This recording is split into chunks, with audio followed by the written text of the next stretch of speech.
Would you like dry eye to be a more meaningful part of your practice, but you're hesitant to make the financial investment?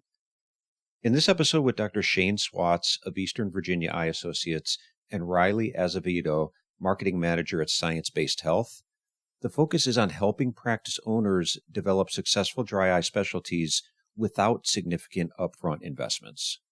Dr. Swatts discusses his diverse career, including working with professional athletes, and his transition to specializing in dry eye treatments. Emphasizing the importance of foundational home therapy, Dr. Swatts talks about practical strategies like using a slit lamp, stains, and minimal but effective tools like meibography and slit lamp cameras for diagnosing and treating dry eye, while Riley Azevedo contributes insights on integrating nutraceuticals and highlights the necessity of effective internal branding and marketing. Both guests underscore the importance of patient education, persistent follow-ups, and setting realistic expectations for treatments. In this episode, we also touch on the future of dry eye management, emphasizing the role of artificial intelligence and proactive strategies in enhancing patient care. For those hesitant to move forward with a dry eye specialty, I hope this episode motivates you to do what every dry eye expert had to do at one point in time: just get started.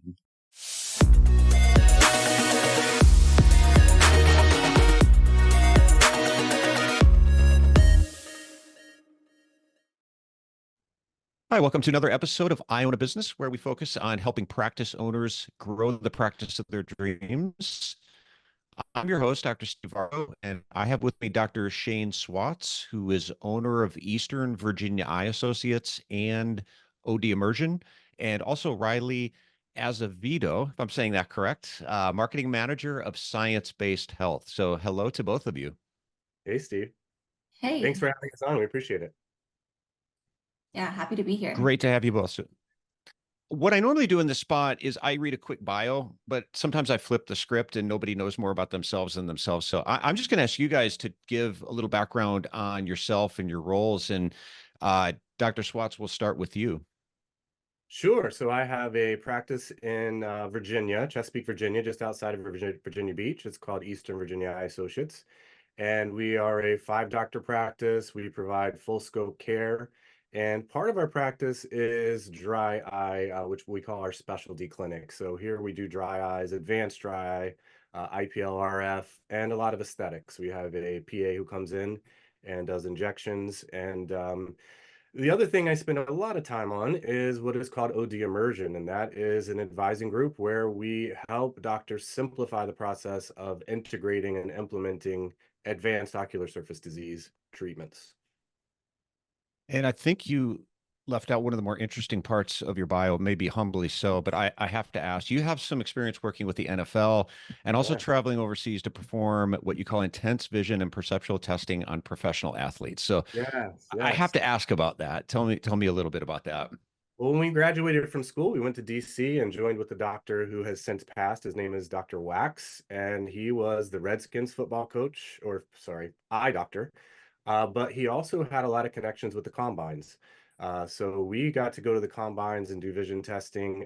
Not can you see from point A to point B, but a lot of perceptual testing on recruits, which was very interesting. And then we also got invited to England to work with professional soccer teams, football teams over there, of course. Interestingly enough, that was my first time out of the country, and our flight back was 9/11. So we got diverted to Gander, Newfoundland. And so I got really close with these few doctors that went with us because we hung out in a school for about a week together in Gander. But yeah, that's we got to do a lot of very interesting testing. Again, it was a lot of perceptual, a lot of hand-eye coordination, a lot of hand-foot or eye-foot coordination, and really kind of dug into their mental status. And then we had to present all those findings to the coaches. So it was a really unique experience. It led me down the sports vision route for a while, but my passion is dry eye. And so now my current practice is really focused around ocular surface disease. Awesome. And that's going to be the focus of what we'll talk about here in a moment. And then Riley, if you could just give a little background on your role. Absolutely. Excited to be here. Thanks for having us. I have been a dry eye consultant for Science Based Health for the last 3 years. And recently I moved into our marketing department to oversee, our entire strategy and getting in front of dry eye doctors across the country. So having Dr. Swatts on board with our messaging has been a huge impact, and we love to see the progress being made in the dry eye world and how much benefit we can bring to the practice. It's been exciting for me too over the past, I would say, at least several years to see more ODs implementing, I guess what we'd call specialty care, but at the same time, hoping that perhaps the profession continues to advance to the point where we don't have to call some of these things specialty care. Certainly like dry eye, we'd get to the point where it's just eye care that optometrists perform. And I heard somebody say something once. I think it's a good prelude to what we're going to talk about. They said, don't compare your chapter 1 to somebody else's chapter 17. And I think that holds some doctors back when they look at doctors, maybe perhaps like Dr. Swatts, that are further along, and they get a little discouraged because they think, well, I don't have all that equipment, and I don't have the staff, and I don't have the kind of training that he's received or another doctor has received. But everyone had to focus at some point on getting started. Even Dr. Swatts had at some point had to start from ground zero. That had to start somewhere. So, Dr. Swatts, let me first address this to you. What are some simple but effective strategies for ODs to establish a dry eye practice, a dry eye specialty, without a significant upfront investment? Yeah, I think you made a great point there, Steve, which is, we didn't start off with all these fancy tools and all these diagnostics and all these advanced treatments. We started off basically with home therapy, right? Kind of the foundational building block of all these other treatments, and one of the most important aspects to dry therapy, in my opinion. But basic things that you need, most ODs already have in their office. You need a slit lamp, you need some stain, you need your knowledge. From that, you can take off in the dry space. And as you dig a little deeper, become a little bit more involved, and start adding some of these advanced services, you use that revenue to buy your next advanced service that you're going to offer, right? But really, the way we started out, and the reason I went down the dry route is I was just kind of not burnt out, but frustrated by the cycle of patients and the limited options we had in terms of medications. So I would see a dry patient, we'd put them on a steroid, they'd come back in 2 months, they were feeling better, I'd put them on a immunomodulator. 3 months later, they'd come back, they were symptomatic again, and it was like just this cycle that kept going. And so that began the frustration. From there, we started really stressing the importance of home therapy, because that is what I feel is the foundation of most of these treatments. And then it just kind of blossomed from there. We added our first device, which was intense pulse light.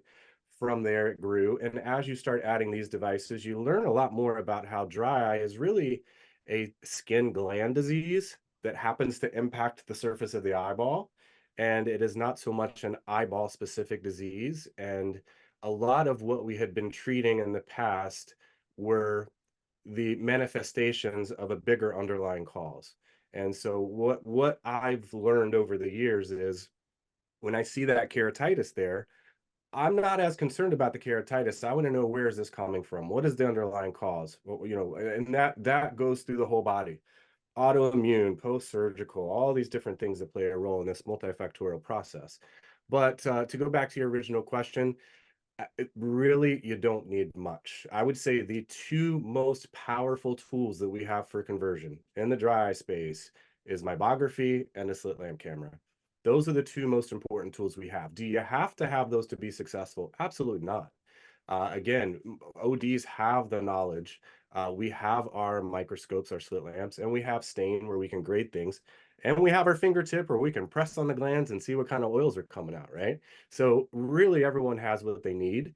A lot of people ask me about marketing, like, how do I market to get dry patients? And my first response to them is, you don't need to market this right now. These patients are in your chair already. You need to address the issue, address the underlying cause, bring it up as being an issue, rather than just kind of writing it off as dry eye. In our practice, dry eye is almost a bad word, because it simplifies the condition to such an extent that patients don't really take it seriously, right? And so even when we're handing out a speed questionnaire at the front desk, we don't say, hey, here's a dry eye questionnaire. We say, hey, here's an important form the doctor would like you to complete and they're going to review with you. And we get much better responses. So when we're talking about dry, we're talking inflammation, we're talking ocular surface disease, we're talking glands. We rarely use the term dry eye. Can you expand on something you said when you said home therapy is a big part of it? What does that look like for your average patient who's going to undergo home therapy? What kind of procedures are they doing? And here's the other question. How do you make sure that they're compliant with home therapy? Because it's not always just what the doctor tells them to do, it's whether or not they're actually going to do it. So how do you communicate that in a way that hopefully gets them to, because I would agree, it's a big aspect of their care, but how do we communicate in a way that gets them to take it serious and to adhere to the treatment plans? Yeah, great question. And not only is it a lot of people will look at treating dry as either doing home therapy or doing these advanced procedures. It's not one or the other, right? It's starting in home therapy and moving on if there's no improvement or advancing. And even if they get into these advanced procedures, continuing on with home therapy. I think that's an important point that people miss. But the way we break down home therapy in our clinic is what we call the 4 H's: heat, hygiene, health, and hydrate. So your heat are going to be your heat mask, your warm compresses. Hygiene is going to be your hypochlorous or maybe some Zocular products, some type of cleanser. Health is going to be in nutraceuticals, and then hydrate is going to be our artificial tears. So we have kits made in the office that are primarily used in our primary care side of our clinic that have all 4 of those packaged up in a dry eye kit. And our primary care doctors, if they feel the need, or whether it's based on symptoms or not, and that's an important point. Not everyone's going to be symptomatic, so it's based on what we're seeing clinically, and then explaining that to the patient and the importance of that to the patient. But if they feel the need, they will put them on a home therapy kit. Now, where we went wrong when we first started this is we would give them this kit and then we would not follow up. And so what would happen is that patient would come back 9 months later, 12 months later. We're thinking they've been compliant the whole time. And they're like, yeah, I finished the bottle. I'm done. So part of it is stressing the significance of this condition. And here's what I often say, Steve, which I think for a lot of docs, their mindset maybe needs to shift a little bit. So if we had a patient in our chair who had 0.8 cups and 30 pressures and RNFL defects on their OCT, neither you or I or any eye doctor would hesitate in saying exactly what they need to do as far as treating that, right? I mean, that's obvious glaucoma. Here's what you need to do. But we hesitate when it comes to dry eyes because dry is such a common term used, and it's almost lost its significance to a certain extent in the patient's mind. So part of what we teach our docs and part of what we stress is educate them, let them know this is a serious, potentially serious condition. And I would argue that glaucoma patient that I just mentioned is going to have far fewer impacts on their daily life than a dry eye patient does in terms of symptoms, right? We don't see a ton of people going blind from glaucoma when we catch them early and we treat them appropriately, but we have patients who come in on a daily basis complaining of fluctuating vision, burning, tearing, itching, foreign body sensation. I can't wear my contacts, all the symptoms that come along with dry. So I would argue that the dry patient from a symptomology standpoint is more significant even than that 0.8 cup patient. And that's an interesting point. And it brings us back to something you mentioned about marketing, Mm-hmm. that you don't have to do a lot of marketing because it's so prevalent. People are looking for you. But let me ask you about marketing's close cousin, which is branding. What I've seen in terms of dry eye, and I'm interested in your experience, is that you don't need a lot of equipment to get started. That shouldn't be your top excuse. And I know there's some quote unquote specialties within eye care where there's a higher barrier to entry because of the knowledge, like vision therapy. That's not just something you jump into. That might actually take years of additional, but we all come out of school. Let's face it, we're dry eye experts. Now, some know more than others, but that's something we get a lot of education on. It doesn't take a lot of equipment and it doesn't take a lot of marketing. But what about branding?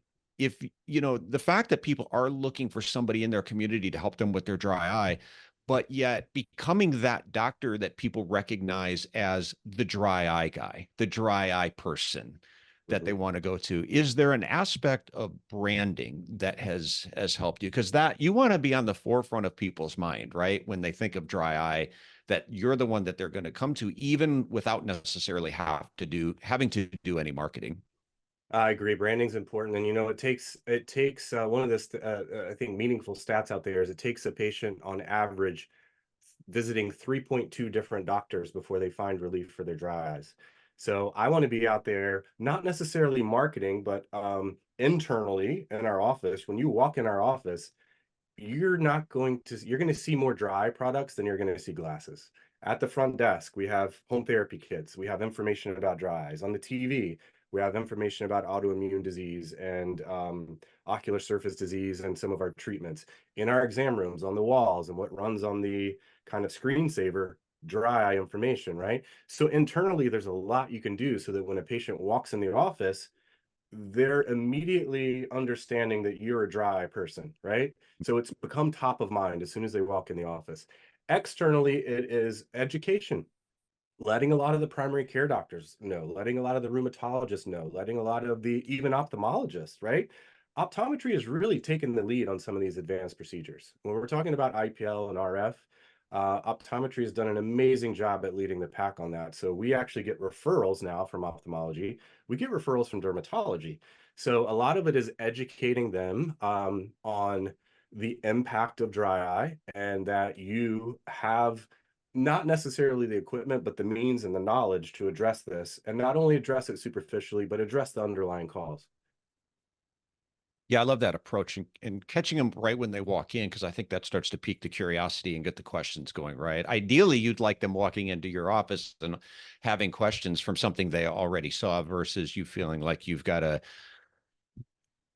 educate them from the beginning on something. But if they've already seen something, then hopefully they're coming to you with some level of curiosity. So, Riley, I want to bring you in at this point. I want to get your thoughts on this as well, on the role of nutraceuticals. So that's obviously uh, a treatment for dry eye, a way to enhance dry eye, enhance your dry eye specialty or dry eye clinic without being a heavy investment on the practice owner's end. So I'm curious, how can other ODs integrate them into their treatment protocols? Yeah, absolutely. So I think before I answer that question, I want to just kind of round out Dr. Swat's answer because it was awesome on internal branding and how you can interface with the public to let them know you are a dry eye specialty. Having all that patient education inside the practice is fabulous. And then also on the website. I think, patients hear dry eye, that's the only thing they'll retain from maybe their third optometrist who they've gone to see. So then they're going to go Google dry eye near me. So if you have some mention of dry eye specialty on your website, that will help get that traffic in the door. And then social media too. This is the world that we live in, and having a strong social media presence where you can get some patient education on dry eye and all the treatments you offer in the practice, not to be underestimated because people are looking. So I think you both do a fantastic job with the social media presence, but worth mentioning in this context. And then how you can leverage nutraceuticals, in the practice, right? It's a part of your brand. So finding something that you believe in first and foremost, doing your research, having your own understanding as to why you're recommending what you're recommending. So much to Dr. Swat's point, you're going to assess the patient with a speed questionnaire, speed score when they first come into the practice. That's going to give them a quantitative assessment of where they're at. And then you're going to sit them in your exam lane and you're going to take their meibography. So you have a visual representation, whether they're symptomatic or not symptomatic, that says, look at your glands, see where we're at today. This is a problem that we need to get ahead of. This is a concern that I'm wanting to address, and here's how I'm going to do it. So that dry eye kit that Dr. Swatts mentioned is a massive benefit to a practice because chances are you already have some over-the-counter recommendations in existence behind your front desk. You've got your artificial tears, you've got your warm compress, you have your nutraceuticals bundling those into that kit and sending the patient home does increase compliance.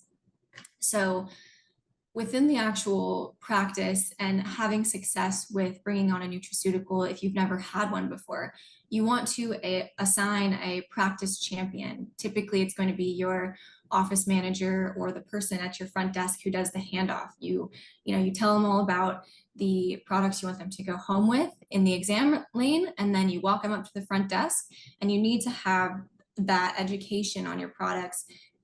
It's important for you to have it as well as your staff, so you can have a complete implementation to where if the patients are having questions, they can ask.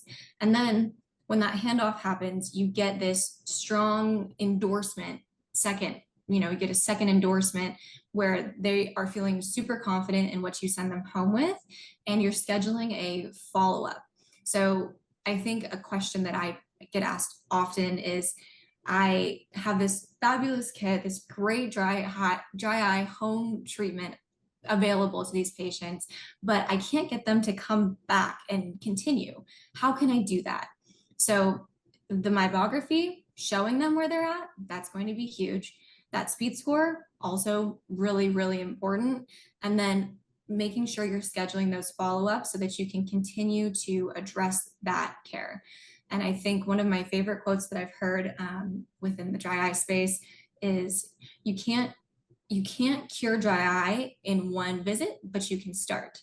So continuing the conversation each and every time they show back up to the practice, and how nutraceuticals play a role. Most of what you're offering in this realm is going to be working from the outside in. A nutraceutical is going to work from the inside out to soothe the irritation on the ocular surface and to help with the discomfort present for those dry eye patients. Yeah, some really good stuff there. I mean, the power of visuals, for one, being able to show people, being able to quantify things. I think it's really important because the explanations for dry eye, especially coming from doctors who sometimes like to over-explain things, can get pretty muddled for the patient. And research has shown that patients will sit there and nod their head up and down while their doctor talks and have no idea what their doctor's talking about. They'll interview them after the exam and realize that they really didn't understand much of what was said, and they forgot a lot of it. So, and the element of being proactive. Dr. Swatts, I'm curious on the education component when it comes to some of these things. In particular, you mentioned something that I think a lot of doctors struggle with, is the asymptomatic patient. Kind of easy when somebody comes in and says, I'm miserable. My eyes are so dry and they burn and I can't stare at a computer.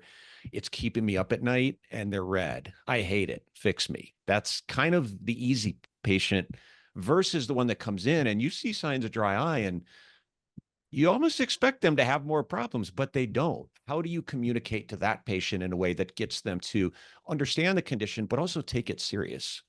Yeah, great question. I do want, on that last question, I wanted to make one comment before I get to that, which is, in my clinic, I mentioned we use heat, hygiene, health, hydrate. If I could only choose one of those to give to a patient, it would be the health part. Why? Because, if we're looking at each of these things individually, heat, giving someone a warm compress. Well, a lot of these people's glands are so congested. Heat might feel good. It's not doing a whole lot for them in the beginning. For me, heat is a great maintenance after I've put them through some processes and procedures, not a great fix it. Similar with artificial tears, right? Artificial tears, they have their place, but they're not a great fix it problem for patients. Hygiene, some patients have to have it, but if I had to choose one thing that I think we're getting the most bang for our buck, and from a compliance standpoint, I would choose the nutraceutical every time. Going back to your question, these are tough patients, right? The ones who come in and their speed score is a 2, and they're in for a dry eval because maybe a doctor's seen them and referred them over, and I come in and I say, so let's talk about what's going on. I feel pretty good. Those are tough. And so that's really where your meibography comes into play, and that's where your imaging comes into play. Now, if you don't have those things, there's a way to have that discussion. But on those patients, that's when I'm doing corneal sensitivity testing. Oftentimes they're neurotrophic. or there's a neurogenic component. And so we have to really get into a lot of detail as far as, you're not feeling these things because this is a chronic condition. So when we have the asymptomatic patients, those can be some really difficult patients because they're just not feeling what you're seeing often clinically, right? So this is where your some additional testing, such as your meibography and such as slit lamp imaging, can be really important because their speed questionnaire may be a 2, right? They may be sent over for a gland interior evaluation or a dry evaluation, and they're sitting in your chair and you say, hey, you were referred over, tell me what's going on. And they say, well, nothing, I don't know why I'm here, my eyes feel fine. Again, education plays a huge role in this part. And Steve, you mentioned something earlier that I agree with 100%, is as much as we know, our patients don't understand a lot of the language we use, even if it's common language to us. So we have to keep it simple. My dry evaluations used to be about an hour long. And by 15 minutes, eyes are glossed over. Patients don't even know what I'm saying, right? My dry evals are now like maybe 20 minutes long. And I'm just as effective or more so in that 20 minutes than I used to be in an hour. I almost felt the need to over-educate them to a certain extent to prove to them all these things I was seeing. And I don't have the need to do that anymore. Once you really get into it, is here are your glands, here's what your eyes look like, here's what I'm prescribing for you, right? I mean, it can be as simple as that. Now, if they want me to elaborate, I'm confident in giving them all the background on everything I want to do, but oftentimes they don't want to hear that. What I try to do when I go in the room for a gland interior evaluation is really create the gap, right? Like, here's where you are, here's where you want to be. And when we're talking about here's where you are, it's almost there's an emotional component there where I like them to say their symptoms out to me out loud, rather than me telling them, because when they say it out loud, it connects with them emotionally. And sometimes they're like, oh, wow, I do have some problems. And then, here's where we want to be. So creating that gap, my treatment is connecting those two, where you want to be, where you're at. So I like that from a standpoint of conversions and getting them into treatment.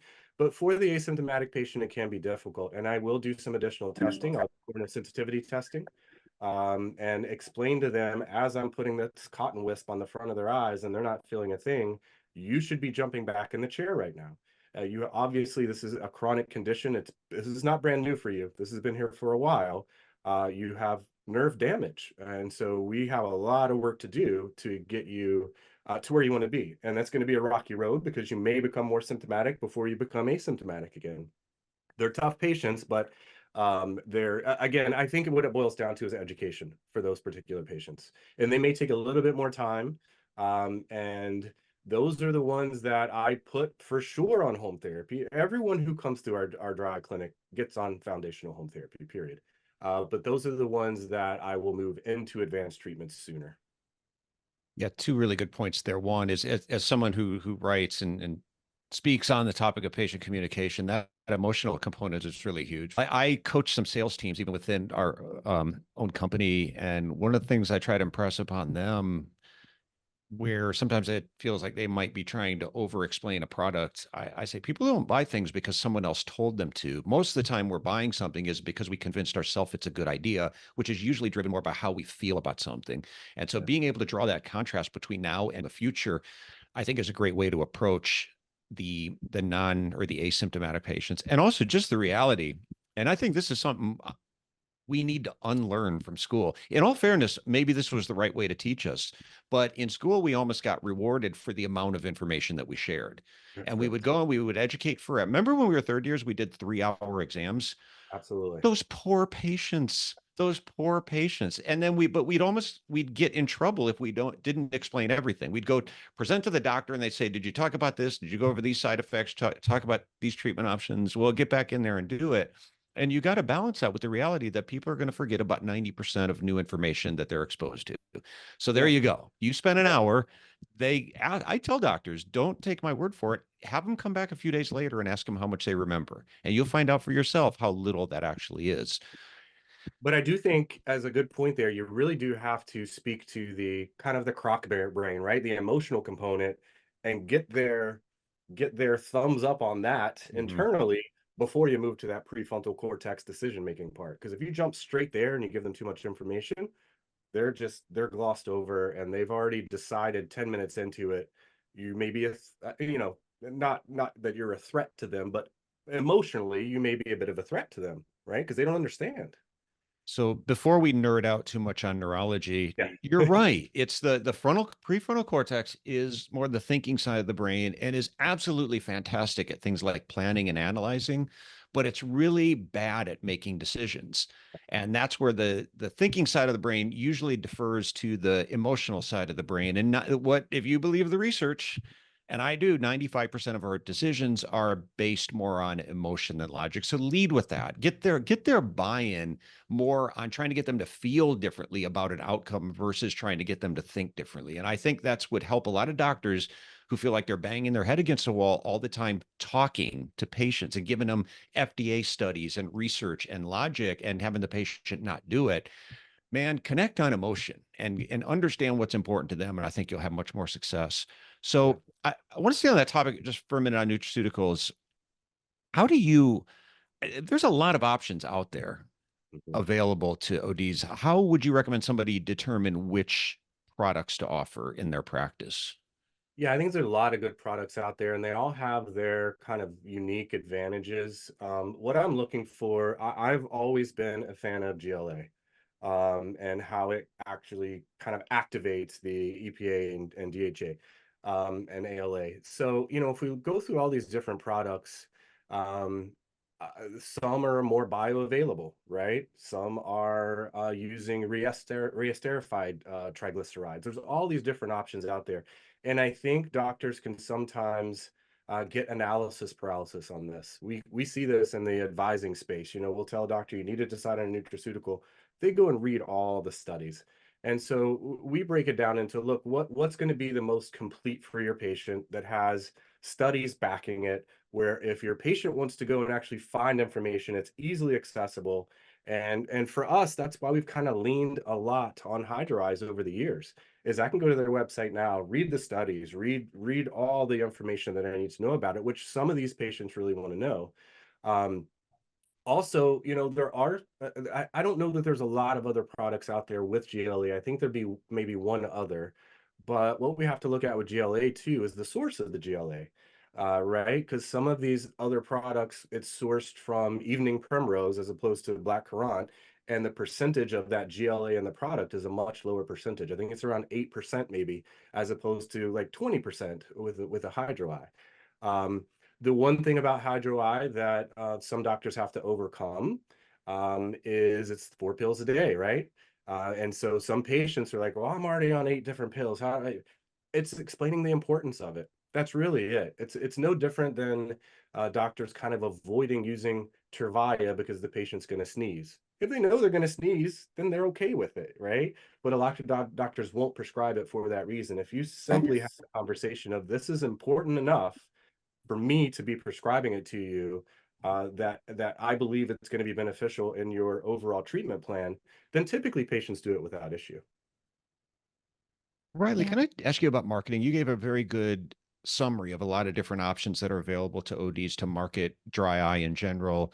Have you seen any particular that stand out? Because most, I shouldn't say most, let's just say a lot of doctors don't necessarily have the marketing background or desire to be doing Instagram reels and a lot of other things that you talked about. Is there any it sounds like in Dr. Swatts' experience, internal marketing has worked really well. He's got the awareness when you walk into a practice. In your experience, Riley, have you seen anything that stands out over the other options? Yes, great question. I always say I know the difference between a good practice and a great practice, and a lot of it does come down to their ability to market themselves to the patients and to the community in general. So, the more outstanding practices who do that good job do have a lot of patient education around. Dr. Swatts was just talking about, why he chooses to carry Hydro Eye in his practice, and when he's in the exam lane, he's going to give him the 30-second run down, they're going to leave, they're going to have their hydro eye, and they may hold on to one or two pieces of information that he said, but to have that patient education available in the practice is going to benefit that conversation. And then also to have it on the website. So we were just chatting a little bit about having a speed score available or a questionnaire available on your website so patients can assess their ocular surface and their concerns online at home. And Dr. Swatts has some great internal marketing himself on his website to get in front of those patients. So I think that most of the time the practices are already doing these things. It's just getting it in front of the right audience. So no, you don't need to do an Instagram reel every day in order to be a successful dry eye practice, even though I'm sure it really wouldn't hurt you too much. But just making sure that the things you do have already going on, people know about them, whether that's online or in person. And, you know, piggybacking off of what Dr. Swatts was talking about and why he chooses hydro eye versus any other nutraceutical, again, it comes down to that the marketing of the product, but also the patient's feelings towards it. So Dr. Swatts chooses hydro eye for the GLA component, right? That's his why. Now a patient may feel a little bit differently because they want something that is a smaller capsule. It lacks a fishy smell, a taste, indigestion. It is, you know, a much quicker response time. Typically within the first 3 to 5 weeks, most of your dry eye patients are going to start to feel better when they start taking hydro eye. That's going to connect them, you know, the emotional side, as we were just talking about, to why they're going to take something. So you could sit there and tell them, hey, we've got all this great science and all this great information, but really what they're going to hold on to is, oh my gosh, those capsules are smaller. They're smaller than the other guy. And I think all of these conversations tie together, but it's just believing in what you do and making sure people know about it. That's the success for a dry eye practice. Thank Yeah, you. and the 2 bottles, no risk is a big thing from an emotional component to the patient too, right? Because if they don't feel like they've had improvement, then they can return that.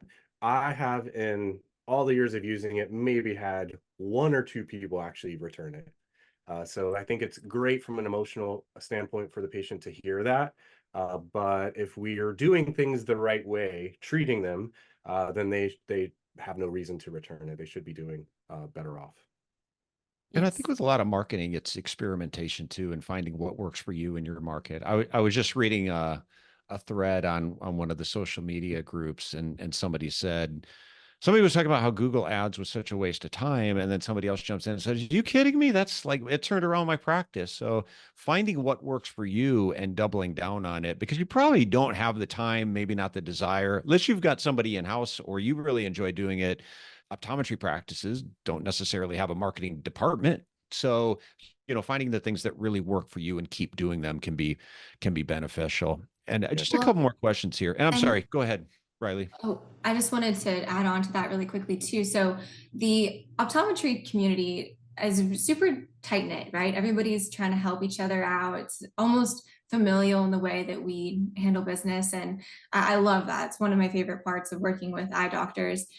So in the dry eye space, especially if you don't have the tools to help a patient, oftentimes there's a referral happening. So in addition to the marketing that you're doing for yourself, making sure your colleagues are aware of what you have and what, you know, what they have that maybe you don't. So you can come together as a community to make sure that those patients are having the most satisfaction. But that was just one other thing I wanted to throw in there too. Yeah, that's a great point. And maybe even other specialties that would benefit from referring their non-eye care patients over to somebody who could help with the dry eye. There might be crossover with that as well. So great point. Dr. Swatts, I want you to ask you about price, not what you charge, but let's just say the price objection. And maybe we'll veer a little bit, not specific to nutraceuticals, but just a dry eye practice in general. And any specialty care, I think doctors get hung up on this as well. They'll say, well, nobody wants to pay for anything. They just want to pay their $10 copay. Okay, but why does that practice down the road do really well with, you know, vision therapy or dry eye? So I think it's challenging. I get it. You're not wrong in some standpoint, but it comes back to the communication and branding and making people aware of the issue. But how do you deal with people that are more focused on vision benefits and saving money when the conversation turns to spending additional money to take care of an issue like dry eye? Yeah, it's interesting, Steve, because I was the doctor 5, 6 years ago where when I was in primary care, if I had a patient who had a $15 copay they were unaware of, I would go get my staff to come and talk to them. I was that uncomfortable talking about money, right? And so a lot of docs, and I think this is one of the things they teach us in school somehow, subliminally, is just to be scared of talking about money and don't be seen as a salesperson. So yeah, so I went from that place 5 or 6 years ago to now presenting a $2,700 dry package to a patient without flinching. And a lot of it is number one, confidence. Number two, believing in your recommendation.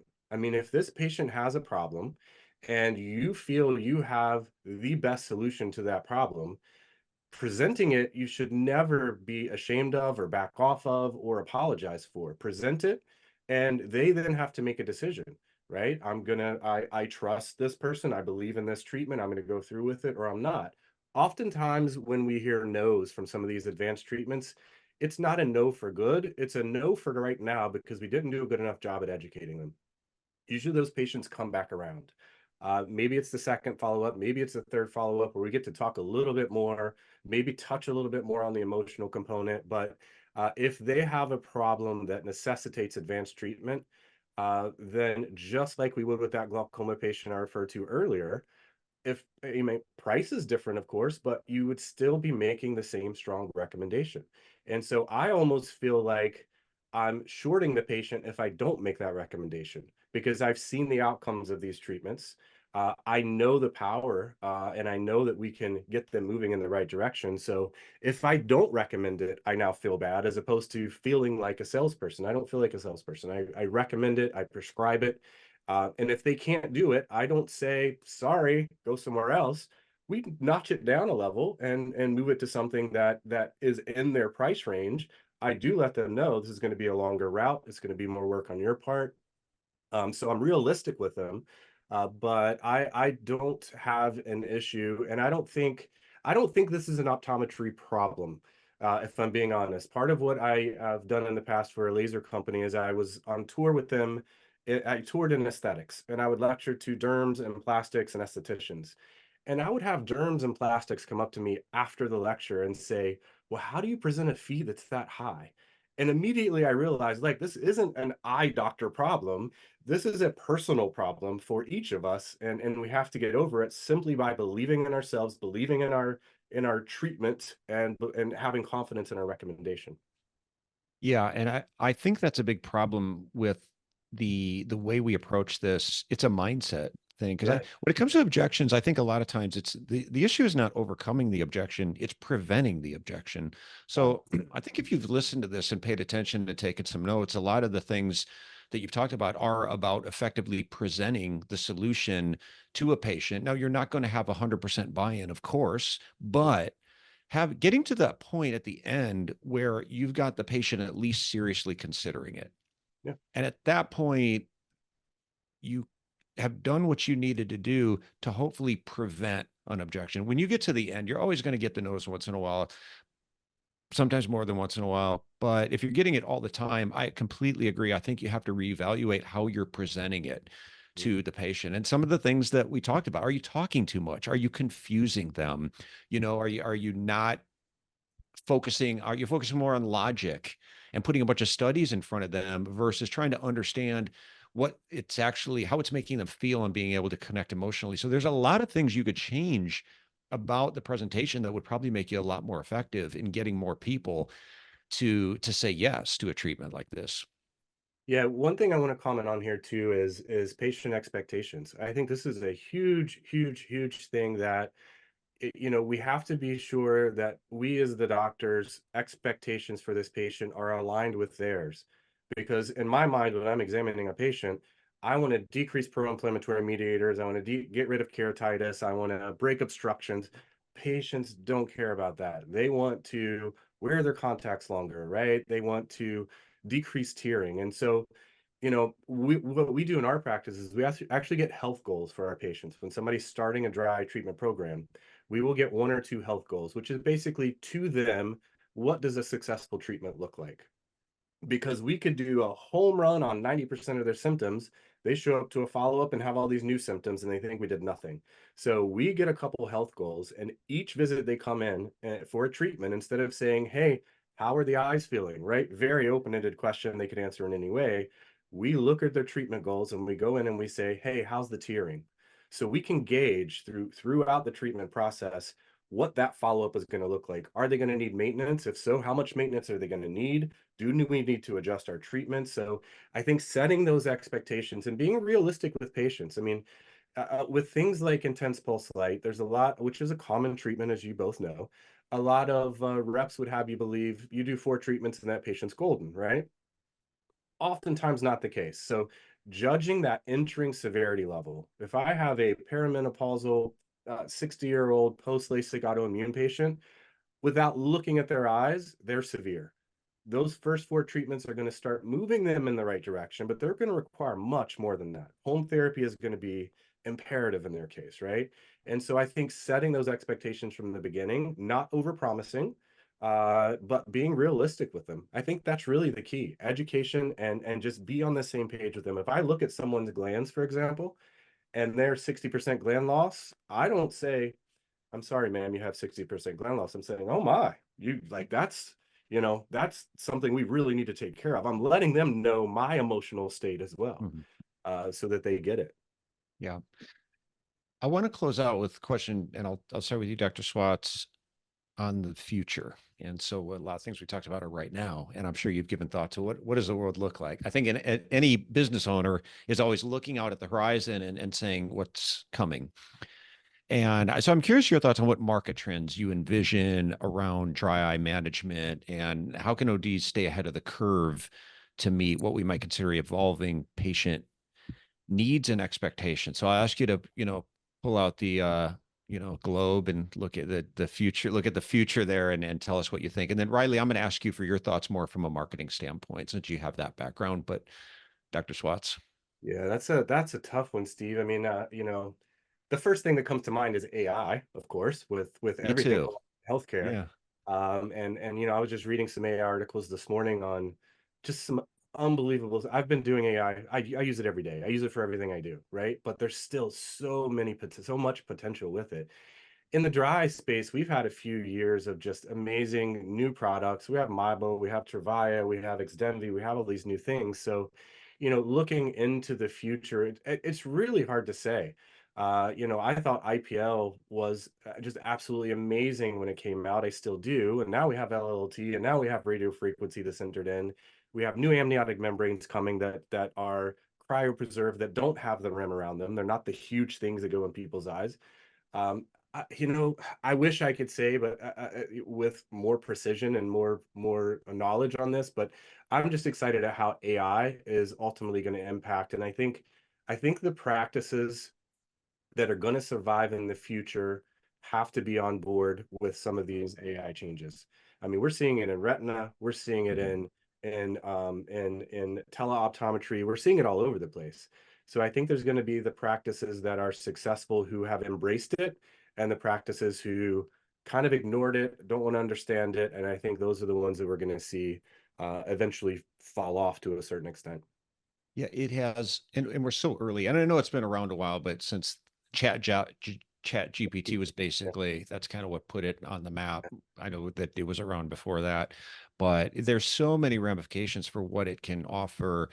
It's showing up in clinical technology. I was a couple of years ago, I was at a event. I got invited to an event where they showcase some technology. I won't say the company, but the company. They showcase some technology that hadn't quite hit the market yet. But I was amazed at how much of it did incorporate AI on the clinical side, but even just from a practice management side, operationally, if you're not at least playing around with it, please start, because there's so many ways to take so much of the routine off your plate. So even for something like dry eye, because we really didn't even get into that, the operational aspect of it, and being able to work that into what you might consider a quote unquote traditional or routine-based practice, refraction-based practice, and implement something else. So that's a big aspect of it as well, being able to alter the workflow. So AI has a lot of potential, which I agree completely. So, and it's actually an impossible question to answer right now that I feel like, why did Yeah. you ask it? Because who knows? Who knows what kind of Yeah. tech? It's a technology, right? And who knows what's around the corner. So, um, I I'm thought very maybe you, excited about it though. yeah. All the changes. I mean, I'm learning more about AI every day. But I mean, from a social media, let's bring this back to Drive. From a social media standpoint, if you are not great at creating social media posts, get ChatGPT. Throw a good Mhm. prompt in there. I mean, I would say 90% of our social media is straight from ChatGPT, which has been great. But I mean, so much more complex things you can do. And I don't know if everyone knows, but on ChatGPT 4.0, which is for optimized, Will's eye manual is automatically in there now. So you Mhm. can go in and say, what is the pediatric dosage of amoxicillin for a 35-pound female? It'll spit out the calculation for you. All these things we used to have to go search for on websites and get 10 different answers. It's now there. And you can go in and say anything. How do I treat an iritis? And one thing a lot of people aren't doing right now that I absolutely love is you can create your own GPT. So, for example, I do a lot of IPL. I have two different devices in my office. I download those manuals into ChatGPT, create my own GPT. So I can now go in and simply say, I have a skin type 3 with rosacea. What is the protocol? It will tell me what filters to use, what settings to use, everything. And it's not pulling it from the internet, it's pulling it from the user manual. So I know I'm getting that. You can do the same thing with the VSP manual. I have my own VSP ChatGPT manual, and all it does is pull from there. What is the most efficient way to bill for scleral lenses? It'll give it right to you.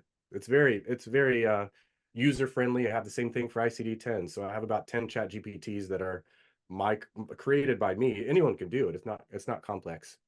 I mean, it Well, gives you useful information, but you kind of got to research that information a little bit and be sure it's accurate. If you're pulling from a user manual that's created by the company, it's I'm just going to coming trust from that that. information a lot more. Yeah. That is really interesting. And I actually didn't know it did that because, yeah, I think it's mostly accurate, but it's not. I just read a book called Co-Intelligence. I don't know if you've ever heard of it, but it's really a neat book.